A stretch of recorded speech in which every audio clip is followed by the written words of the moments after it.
Ouais, j'en veux ouais. Excellent. Ouais, attends, Jean-Benoît, je dois te laisser.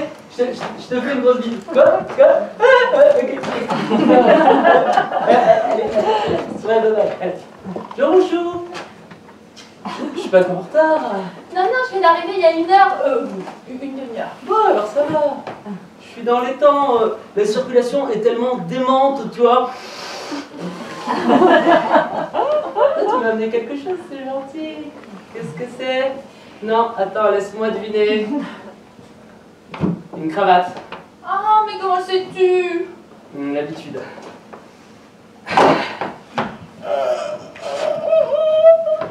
Oh, mais tu as l'air fatigué, Fatigué, je suis crevé, ouais. Crevé. Je mène une vie de dingue absolument démente, tu vois.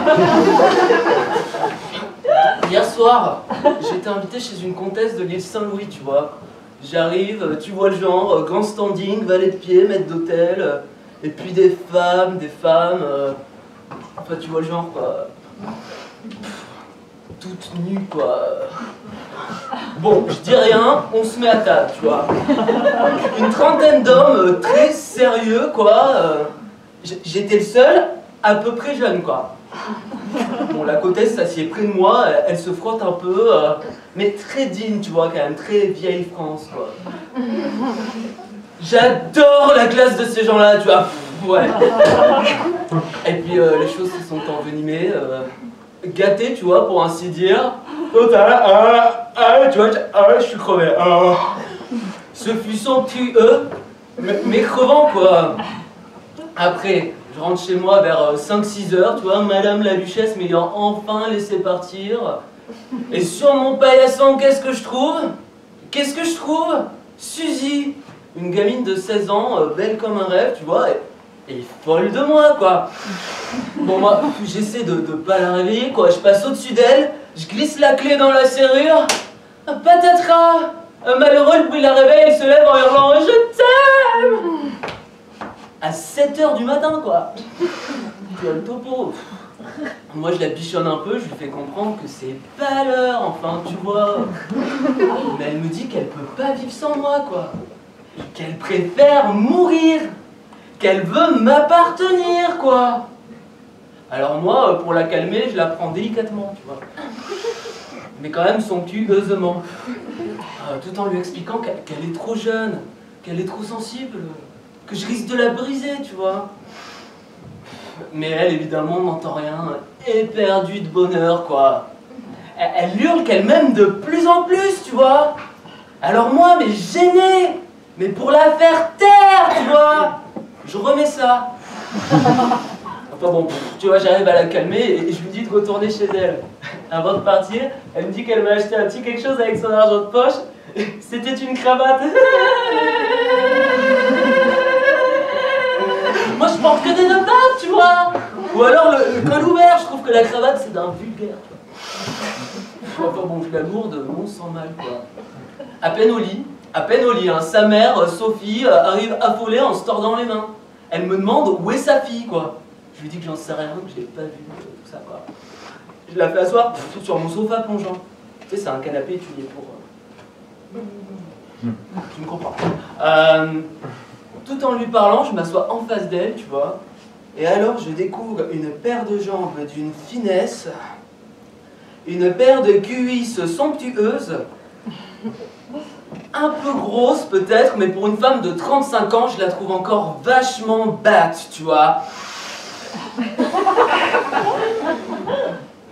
Alors, je vais m'asseoir à côté d'elle, et tout en lui expliquant que sa fille ne met rien, qu'elle est trop jeune, je la prends brutalement, tu vois, mais quand même somptueusement.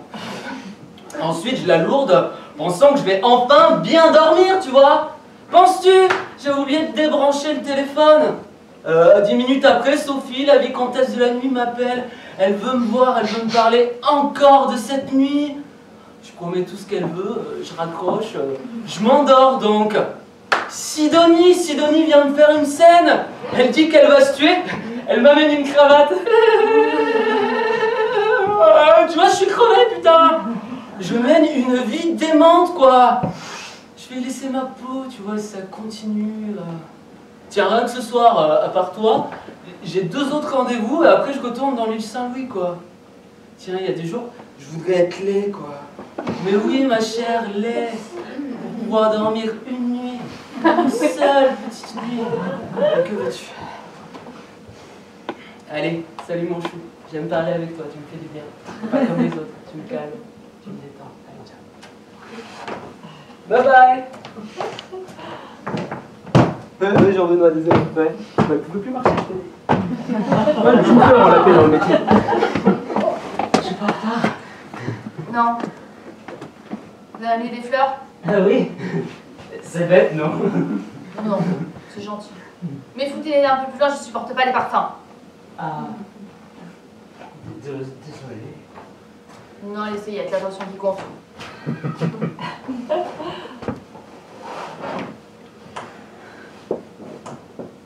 Je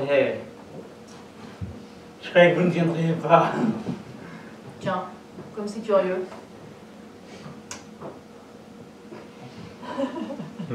Remarquez, si cela avait été, il n'aurait pas fallu m'en vouloir. Ah, je suis dans un tel état, je sens que mes nerfs vont craquer. Je suis sans cesse sollicitée par les hommes. Ah, quelle plaie d'être belle et d'habiter Paris. Tenez, hier, je rentre chez moi, je roule doucement, quand tout d'un coup, un homme se jette sous les roues de ma voiture. Il se jette devant moi et il me crie « Allez-y, allez-y! Tuez-moi, écrasez-moi, je ne peux plus vivre sans vous !» Un type avec qui j'avais juste flirté sur l'île de la Cité chez les magistrats. Oh, les magistrats! Ah, quelle classe! Mais quelle fougue! Ce soir-là, il n'y en avait rien que pour moi. Les vieux, les jeunes, les vieux. Il y avait pourtant d'autres femmes, et peut-être même aussi belles que moi. Eh bien non, tous après moi. Oh, si vous savez, c'est exténuant à la fin. Il y en a qui veulent me donner des diamants, d'autres des fortunes, certains qui veulent divorcer. Oui, des hommes qui veulent quitter femmes et enfants, rien que pour moi. Oh, tenez, hier soir, non, avant-hier, un homme d'une 40aine d'années, splendide, solide comme un roc, pleurait sur mon palier.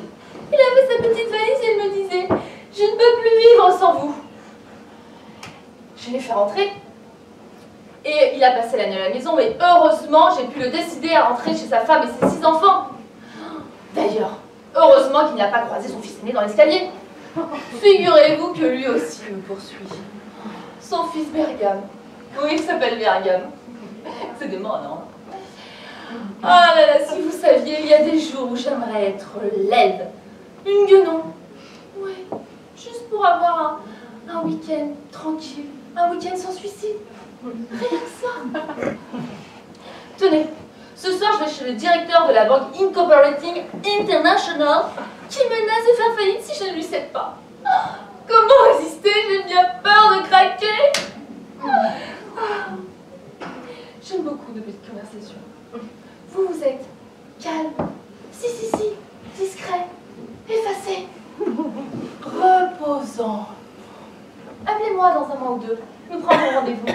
Allez, à bientôt, cher ami.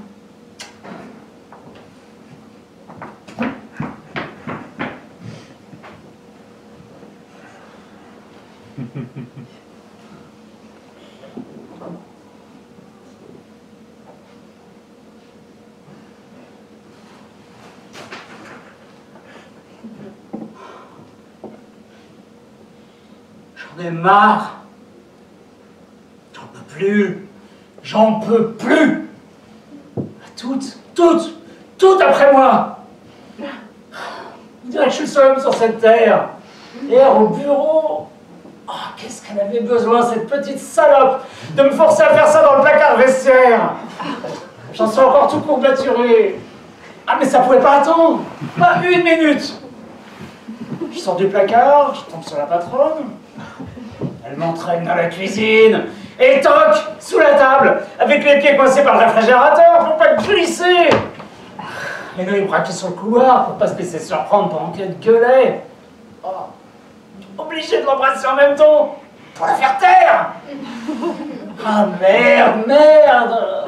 Pourquoi toujours moi?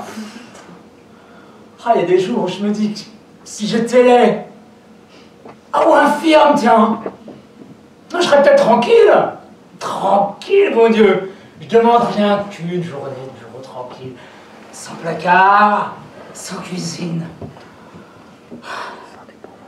C'est pas beaucoup, non? C'est pas grand-chose, non?